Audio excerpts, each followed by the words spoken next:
Hi, I'm Daniel Bridge, the Armchair Model Railroader, and today I'm wondering if you can hear all this noises I'm hearing in my backyard. There's birds, there's an air conditioner, there's planes, and I haven't done a video in a while. I've been struggling with how I would model Grand Central Terminal by looking into the building from the viewer's perspective, looking into the interior of the concourse of Grand Central Terminal, and also being able to see, looking over the building, that there is a backdrop that is the city, uh, the city across the street from the terminal, but in the form of a screen instead of a solid wall, so that when you walk around to the other side of that screen, the light is pointed down at the screen, making it look like a backdrop. But when you stand on the other side of it, it would be in a dark room or a dark space within the layout room, and you'd be able to see through the screen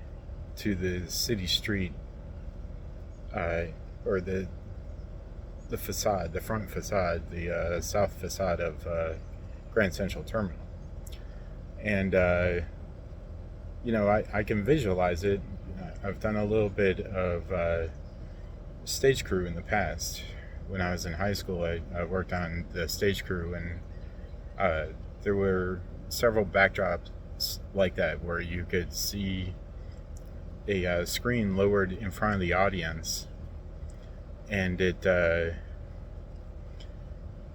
allowed you to see behind the screen during certain scenes where there was no light on the screen, and then they would shine the light onto the screen from above, looking down at it, or pointed down at the screen. The lights would come down from above, and it would illuminate a whole nother scene on that screen, so that you could, as the audience, you could follow the scene going from one part of the stage to another part of the stage very seamlessly.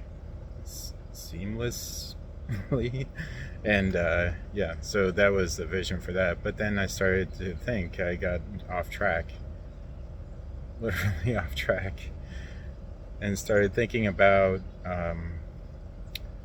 the trains for Grand Central Terminal. And I started down this rabbit hole of trying to find if I can find them in HO scale, N scale, O scale, and some of them are available in O scale. And so if I was gonna do the project with just the terminal itself, I think I could get away with it in O scale, with because the amount of space for the entire layout that I showed in, I think it was episode 3. It's been so long that I don't know. I don't know where I am in the build. But I believe last time I was looking at the lower level of Grand Central Terminal, the track plan for lower level Grand Central Terminal, and it showed like the lower level concourse. The upper level of the layout would have the interior of the Grand Concourse, and you'd be able to see the city behind it in the backdrop, the screen backdrop.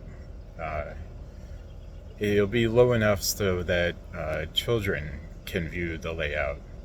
It is made for adults, of course. They'd be able to see it too, but it's mainly for the height of children, because my wife is very, very short, and she wants to be able to see the train set too, without like standing on a stool or a step or a platform that's right up against the edge that would bang my leg on every time I walked up to it. So I'll just pause it here for just a moment. I'll be right back with you. So welcome back. The AC is still running, and I'm looking at the page in my book here for what was episode 4.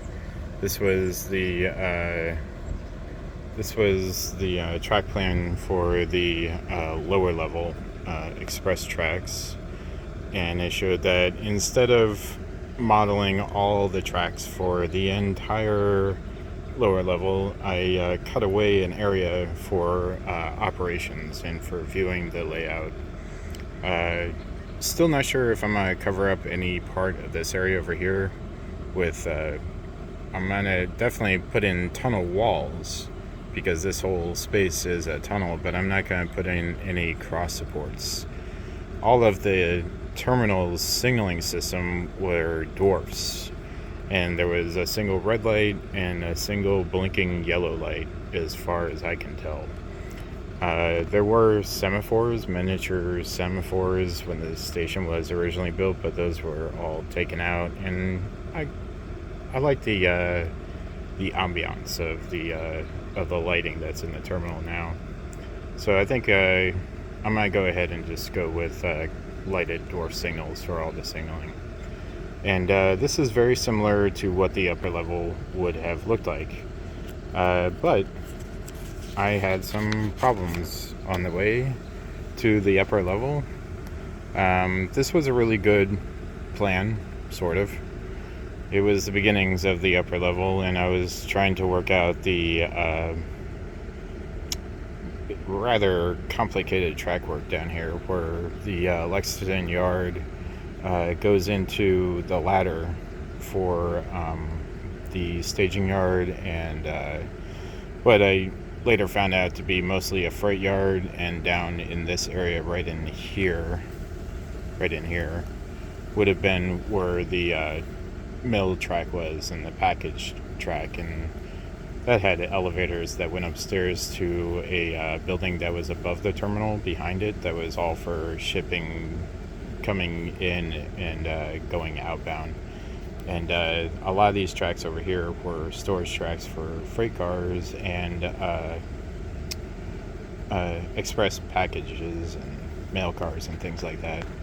And then the area in the center was mostly for outbound passenger traffic, as well as a few subs over here, which were very, very close to the arrival platforms here. And plus there was two tunnels that went down to the backside of the property, where they let you out on the other side of the complex. It was actually closer to over here. But yeah, so this was the beginnings, and I dropped wax on it, and I wanted to redo it. And so going to the redo of the upper level tracks, yeah, so what I found out is Lexington Yard does not have any tracks underneath of it. It has passageways underneath of it, and those passageways are for the service personnel, which can travel underneath the entire